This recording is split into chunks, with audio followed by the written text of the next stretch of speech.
My dear brothers and sisters, sometimes we search far and wide for respect. We wonder why people don't value us, why they overlook us, why they treat us in ways that hurt. But have you ever paused and asked yourself, what am I teaching people about my worth without even speaking? You see, not everything is said with words. Some of the loudest messages are sent through our behavior.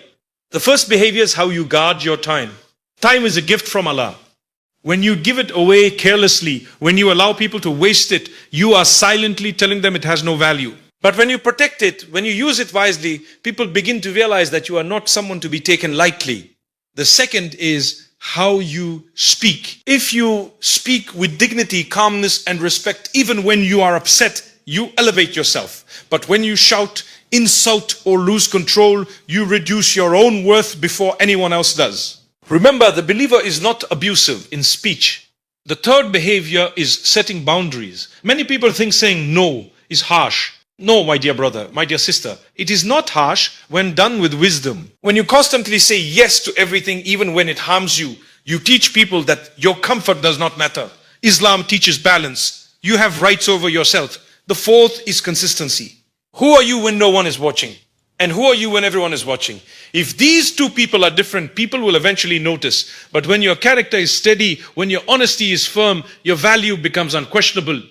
The fifth behavior is how you respond to disrespect. Not every battle needs your voice. Sometimes the most powerful response is silence. Sometimes walking away is not weakness, it is dignity. When you refuse to engage in what lowers you, you rise without saying a word. The sixth is who you choose to keep around you. If you surround yourself with those who belittle you, who drag you down, you are accepting that standard. But when you choose good company, uplifting company, you are declaring your worth without announcing it. And the seventh and most important is your relationship with Allah. When you know your worth in the sight of your Creator, you stop chasing validation from creation. When you stand in prayer at night, when you raise your hands in dua, when your heart is connected to Allah, you carry a dignity that no one can take away. My dear brothers and sisters, people will treat you based on what you tolerate, what you allow, and what you consistently show them. So be careful. Your actions are teaching others every single day. Value yourself not with arrogance, but with humility rooted in faith, with humility rooted in faith. Respect yourself, not with pride, but with dignity rooted in obedience to Allah. And remember, when you know who you are in the sight of Allah, the opinions of people will never shake you. May Allah grant us strength, wisdom and dignity in all that we do. Amen. Time is one of the most precious gifts given to you by Allah, yet it is also one of the most easily wasted. Every single day you are given a fixed amount of it, and once it passes, it never returns. There is no way to buy it back, no way to relive it, no way to relieve it, no way to recover even a single second. When you begin to understand this deeply, your entire perspective changes. You stop treating time as something cheap and you start seeing it as something sacred. The way you treat your time quietly teaches people how they should treat you.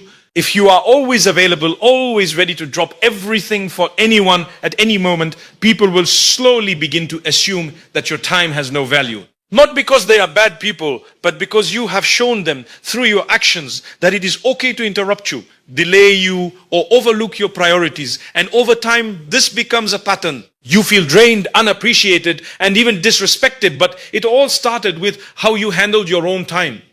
Islam teaches us that time is an amana, a trust. It is not yours to waste. It has been given to you for a purpose. Your salah has its time. Your responsibilities have their time. Your rest has its time. When you begin to honor this structure, you are not just becoming organized. You are becoming someone who understands accountability before Allah. And that understanding naturally reflects in how others begin to see you. Guarding your time does not mean you become distant or uncaring. It does not mean you refuse to help people or ignore those in need. Rather, it means you become intentional. You give your time where it truly matters. You help others, but not at the cost of neglecting your obligations. You listen, but not at the expense of your own well-being. There is a balance, and that balance is where dignity lies. Sometimes people struggle with this because they fear disappointing others. They feel that by saying no, they might lose relationships or be seen as rude. But the truth is, when you respectfully protect your time, people may initially be surprised, but they will eventually respect you more. Because deep down, everyone understands the value of someone who knows their priorities. Think about it. When you delay your prayers, when you procrastinate on your responsibilities, when you spend hours in things that bring no benefit, what message are you sending to yourself? You are telling yourself that your time is not important. And if you do not value it, how can you expect others to? On the other hand, when you start organizing your day around what truly matters, when you protect moments of worship, moments of growth, and even moments of rest, you begin to carry yourself differently. There is a quiet confidence in someone who knows where their time is going. People notice it.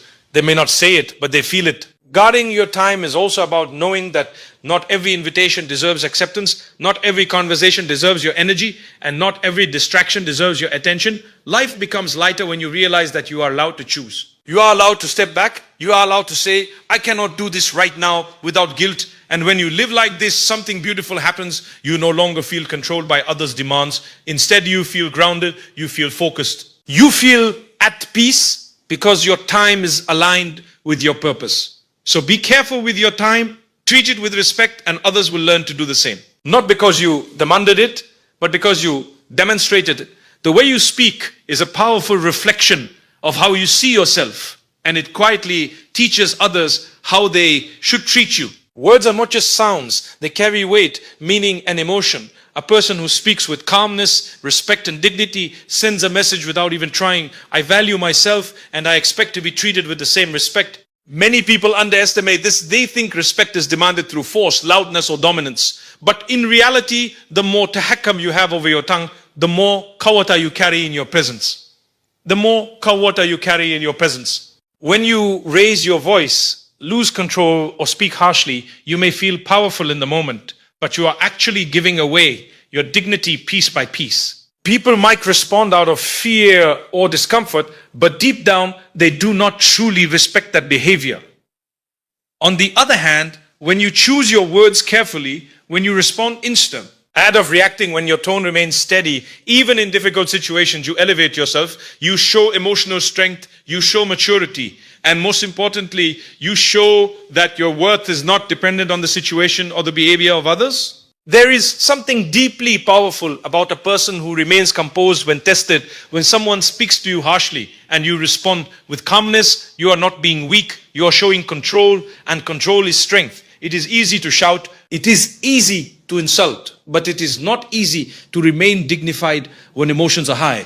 That requires discipline, awareness, and a strong sense of self. Your speech also reflects what is in your heart. If your words are constantly negative, sarcastic, or hurtful, it creates a certain image of you in the minds of others. People begin to associate you with discomfort. They may tolerate you, but they will not feel safe around you. And when people do not feel safe, they do not open up, they do not trust, and they do not truly respect. But when your words are thoughtful, kind, and measured, even when correcting someone, even when disagreeing, you create an environment of a ihtiram.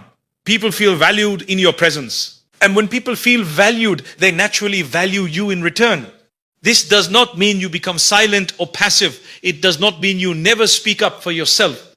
In fact, speaking up is important.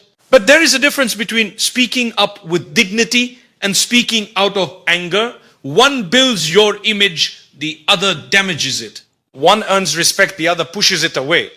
Sometimes the strongest message you can send is not what you say, but how you say it. A simple sentence delivered with calmness can carry more weight than a long speech filled with emotion and aggression. People may forget your exact words, but they will always remember how you made them feel. It is so important to remember that il-kalama can never be taken back once it is spoken. A single harsh word can damage a relationship, break trust, or leave a lasting scar. And often it is said in a moment of anger that lasts only seconds, but its other can last for years. That is why being mindful of your speech is not just about others, it is also about protecting yourself from regret. When you train yourself to pause before speaking, to think before responding, you begin to take control of your interactions. You no longer become a slave to your emotions. You no longer become a slave to your emotions. Instead, you become someone who chooses their words with purpose. Over time, people begin to notice this. They see that you are not easily shaken.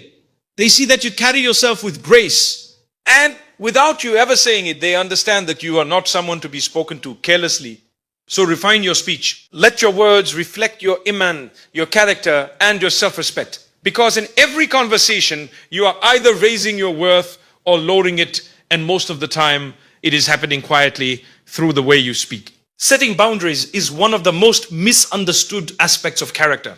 Many people think that being kind means always being available, always agreeing, and always putting others before themselves. But over time, this way of living does not lead to peace. It leads to exhaustion. It leads to feeling taken for granted. And slowly, without realizing it, you teach people that your needs come last. There is a difference between kindness and dafe. There is a difference between kindness and dafe.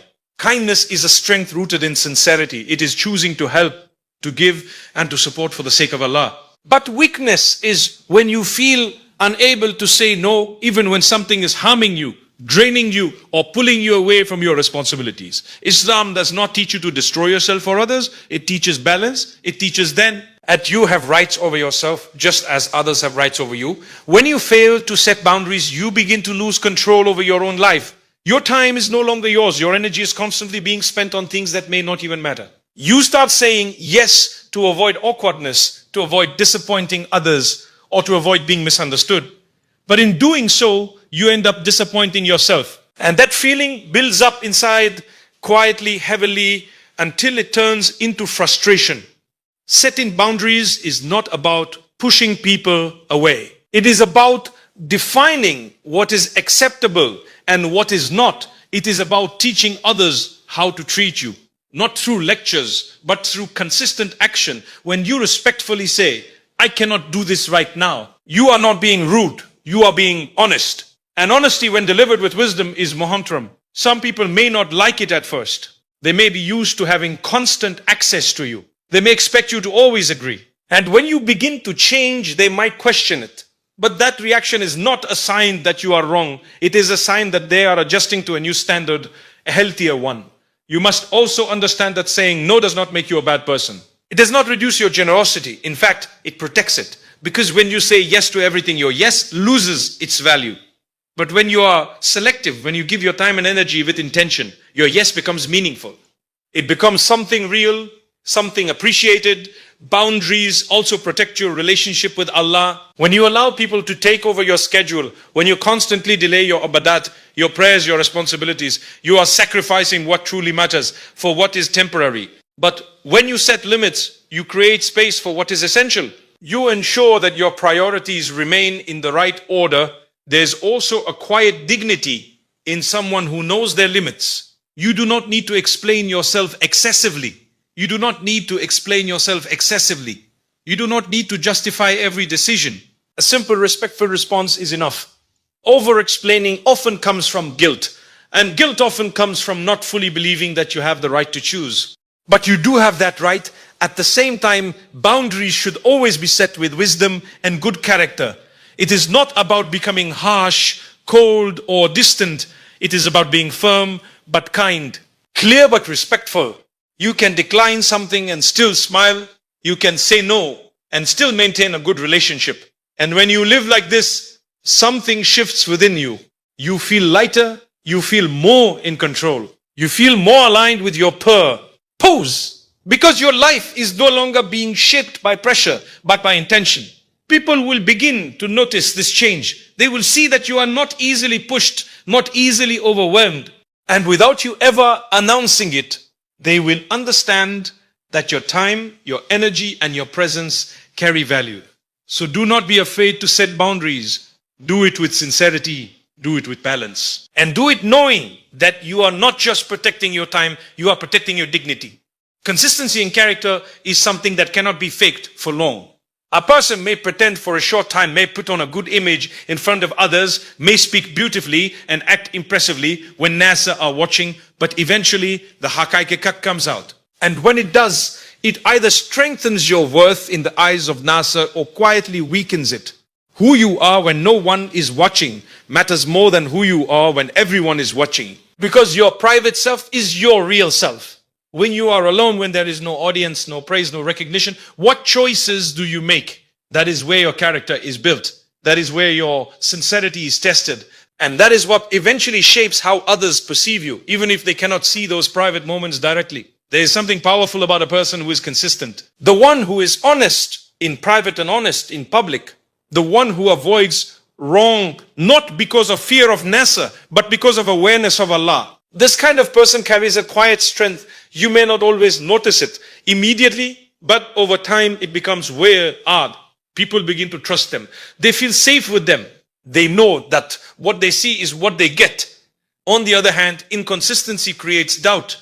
When someone behaves one way in front of certain people and completely differently in another setting, it sends a message. Even if no one says it out loud, they feel it. Trust begins to weaken. Respect begins to fade, because deep down, people value authenticity. They value someone who is real, someone who does not shift their values based on the situation. This does not mean you will never make mistakes. Every human being slips. Every one of us has moments of weakness. But consistency is not about perfection. It is about direction. It is about striving to be the same person with the same values, even when it is difficult. It is about catching yourself when you fall and returning to what is right. Your relationship with Allah plays a central role in this. When you are conscious that He sees you at all times, your actions begin to align. You no longer need an audience to do khair. You no longer need validation to do khair. You no longer need validation to stay away from wrong. Your muaya becomes thabit. And that stability reflects in your character. Consistency also shows in small things. The way you speak, the way you treat people, the promises you keep, the ahtaram you show. These are not one-time actions. They are repeated behaviors. And it is through repetition that people form their judgment of you. A single good act may impress, but consistent good character earns lasting respect. Sometimes people try to maintain appearances for the sake of reputation. They focus on being seen as good rather than being good. But this approach is exhausting, and it eventually breaks, because maintaining an image without a foundation requires constant effort. But when your character is genuine, when it is rooted in sincerity, it flows naturally. You do not have to pretend. You simply are. And when you are consistent, you create reliability. People know where you stand. They know what to expect from you. There is no confusion, no guessing, no uncertainty. And that clarity is valuable. It builds strong relationships. It builds trust. And it builds respect that does not easily fade. It is also important to remember that Allah loves consistency even in small deeds. A little that is done regularly is better than a lot that is done once and then abandoned. This principle applies not only to abidat, but to your overall character. Small, consistent acts of honesty, kindness, and integrity shape you into someone of worth. Over time, consistency becomes your identity. It becomes the silent message you send to the world without speaking, without demanding anything. You show people that you are steady, dependable, and sincere. So focus on being real. Focus on aligning your private and public self, because when they become one, your worth is no longer something you need to prove. It becomes something that is clearly seen. How you respond to disrespect says more about you than the disrespect itself says more about you than the disrespect itself. Anyone can react, anyone can raise their voice, defend themselves aggressively, or try to win in the moment. But not everyone knows how to carry dignity when they are hurt, when they are provoked, or when they are treated unfairly. And it is in these very moments that your true worth quietly becomes visible. There is a natural desire within all of us to defend ourselves. When someone speaks harshly, ignores our value, or crosses a line, the qalb feels it immediately. The urge to respond comes quickly. But Islam teaches us something deeper than reaction. It teaches us control. It teaches us that strength is not found in al-rid al-react, but in the wise response. Not every situation deserves your words. Not every comment deserves your attention, and not every person deserves access to your emotions. When you respond to every society thing, when you allow every negative word to pull you in, you slowly lower yourself into a space that does not reflect your dignity. You give importance to things that do not deserve it. There is a quiet power in restraint. Not when you choose silence over argument, when you choose to step back instead of stepping into conflict. You are not losing, you are rising. Silence, in many cases, is not emptiness, it is a statement. Emptiness, it is a statement. It says, I value myself too much to engage in what will bring me down. Walking away is also a form of response. Sometimes people think that leaving a conversation or distancing yourself means you are weak or unable to defend yourself, but in reality, it often means the opposite. It means you understand your worth. It means you recognize that your peace is more valuable than proving a point. Of course, this does not mean you allow injustice or zalim to continue without addressing it. Islam teaches us to stand for what is right. But even then, there is a difference between addressing an issue with wisdom and being consumed by anger. You can speak up without losing your composure. You can correct someone without humiliating them. You can defend yourself without becoming harsh. When you respond with anger, you may feel relief for a moment. You may feel like you have protected yourself, but often it leads to regret. Words are said that cannot be taken back. Lines are crossed that damage relationships. And in the end, you may find that you have lowered yourself to the same level you are trying to rise above. But when you respond with patience, with calmness, or even with silence, you protect your dignity. You remain in control. And that control sends a powerful message. People begin to see that you are not easily shaken. They realize that you are not someone who can be pulled into unnecessary drama. There is also a spiritual dimension to this. When you choose to overlook, when you choose to forgive, when you choose to walk away for the sake of Allah, you are not losing anything. You are gaining reward. You are elevating your status in a way that no argument could ever achieve. Over time, this behavior shapes how others treat you. People become more careful with their words around you. Not because you demanded it, but because you demanded it disrespect. They understand that you will not entertain disrespect. They understand that if they cross a line, they will not judge. It's the reaction they expect, and that in itself is powerful. At the same time, this approach brings peace to your own heart. You are no longer carrying the weight of every negative interaction. You are no longer replaying conversations, thinking of what you should have said. Instead, you feel settled, you feel grounded, because you chose the path of dignity over the path of reaction. So remember, your response is always your choice. You cannot control how others behave, but you can control how you carry yourself. And in that choice lies your strength. When you refuse to engage in what lowers you, you rise quietly, gracefully, and powerfully. The people you choose to keep around you have a powerful influence on how you see yourself and how others come to see you. Human beings are deeply affected by their environment, and one of the most important parts of that environment is companionship.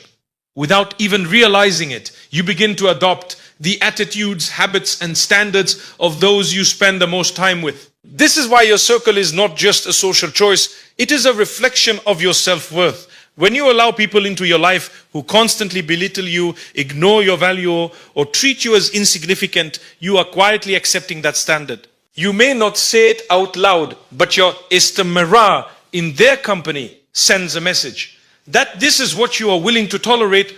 Over time, this affects you internally. Your confidence weakens, your sense of worth becomes unclear, and you may even start believing the Makdud image they project onto you. On the other hand, when you surround yourself with people who respect you, who remind you of al-khair, who encourage you to grow, something different happens. You begin to rise. Not because they praise you constantly, but because they bring out the best in you. They correct you with sincerity. They support you with honesty. They support you with honesty. And they stand with you in a way that strengthens your character. Good company is not about being with people who always agree with you. It is about being with people who genuinely care about your akira as much as your dunya. Those who remind you to pray when you forget, those who advise you when you slip, those who celebrate your growth, not your grora. This kind of companionship is a blessing, and it should never be taken lightly. At the same time, choosing better company sometimes requires difficult decisions. It may mean distancing yourself from people you have known for a long time. It may mean stepping away from environments that feel familiar but are harmful. And this is not easy. There is emotional attachment, there is history, there are memories. But not every connection is meant to continue if it is pulling you away from who you are meant to be. Letting go does not always mean cutting people off harshly.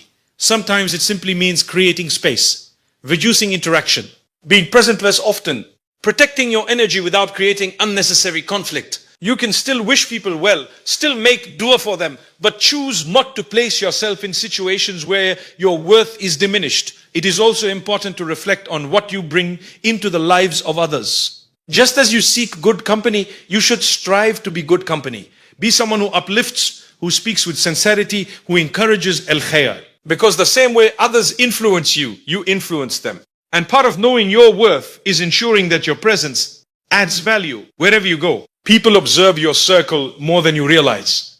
They notice who you spend time with, how those people behave, and how you interact with them. And from this, they form an understanding of your standards. If your environment is filled with negativity, disrespect, or carelessness, it affects how others perk. I view. But when your circle reflects positivity, growth, and sincerity, it strengthens your image without you needing to say a word. There is also a sense of peace that comes with the right company. You feel comfortable being yourself. You do not feel judged, pressured, or drained. Instead, you feel supported. You feel understood, and that peace is a sign that you are in the right place. Choosing who you keep around you is, in reality, choosing the direction of your life. It shapes your mindset, your habits, and your mustaqbal. So be mindful, be intentional. Do not settle for companionship that lowers you when you were created to rise. When you choose your circle wisely, you are not just protecting your environment. You are quietly teaching the world that your worth is not negotiable. As we come to the end, my dear brothers and sisters, reflect on this. Your worth is not something you announce with your tongue. It is something you demonstrate with your life. Every day, through small actions, quiet decisions, and unseen choices, you are teaching people how to treat you. The way you guard your time, the way you speak, the boundaries you set, the consistency of your character, the way you respond to disrespect and the company you choose. These are not random habits. They are messages. They are messages. Silent, powerful messages that shape how others see you and, more importantly, how you see yourself. But beyond all of this, remember that your true worth does not come from people. It comes from Allah. When you anchor yourself in that reality, everything else begins to fall into place. You stop chasing validation. You stop lowering yourself to fit into spaces that do not value you. And you begin to carry a quiet dignity that no one can take away. So live with intention, speak with care, act with sincerity, and protect your qalbing from anything that weakens it. Not for the sake of nasl, but for the sake of the one who created you and knows your true value better than anyone else. And when you live like this, you will not need to demand respect. It will come to you naturally, not because you forced it, but because you embodied it. May Allah grant us the ability to live with dignity, to act with wisdom, and to carry ourselves in a way that is pleasing to Him. Ameen.